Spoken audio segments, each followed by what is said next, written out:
Recruitment, part 2 of the human resources function.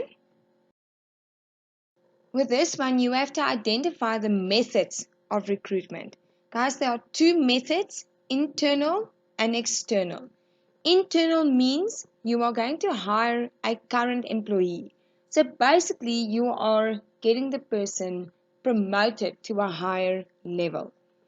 External recruitment, you are opening up this vacancy for all candidates inside and outside the business, all across the country or all across the world for that matter.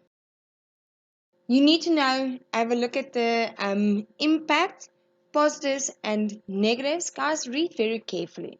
If they ask you impact, you can give positives and negatives all mixed up. You don't have to say positive or negative, but they might just ask you give just the positive and negative.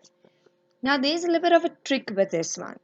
If you go look, and I've specifically chosen these 6 advantages and disadvantages for internal as well as the 6 at external, because the advantages at internal basically becomes the disadvantages at external, and the disadvantages at internal becomes the advantages, the opposite at your external. So read them carefully, because if you study the one and you're just going to make it negative or opposite, then you will be able to get the external in terms of positives and negatives.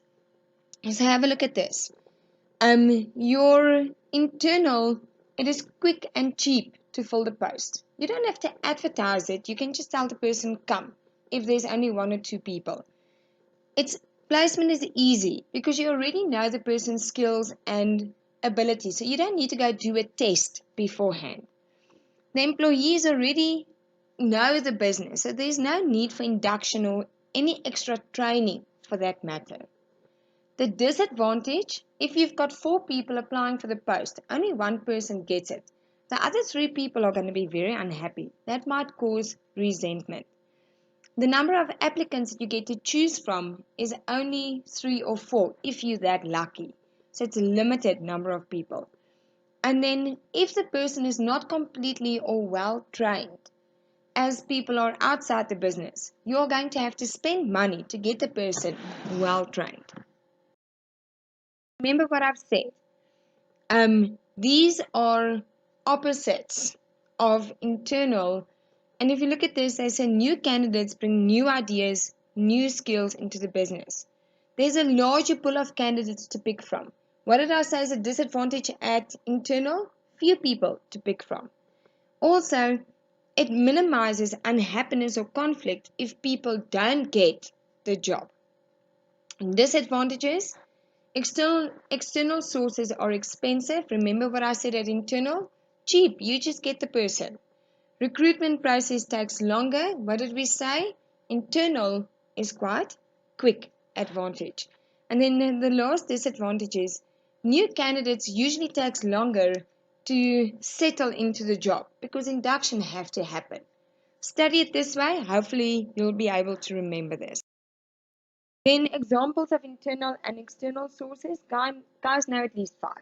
They love asking this, but if there's a little dash, for example, internal emails or the intranet, then write it all down. Look at the dots. Pick 5 different dots. Internal emails, word of mouth, there's maybe a notice board, maybe the management referred the person, or maybe there's headhunting within the business. So I saw a person in another department that I like, so I'm going to go find that person and ask him to come work for me. External, we've got recruitment agencies. They're basically an outsourced company which we ask to find people for us. We can do it in newspapers, we can do it on social media for that matter. We can make use of walk-ins, people who send their emails or send their CV via email, somewhere randomly, or they can just walk in and give us our CV and say, is there a position available? And then we can also do headhunting. Headhunting is where I physically go to another business. I've seen a person maybe do a presentation that I liked, and I asked the person, come work for us, and I obviously am going to give him a very good salary in order to convince him to work for my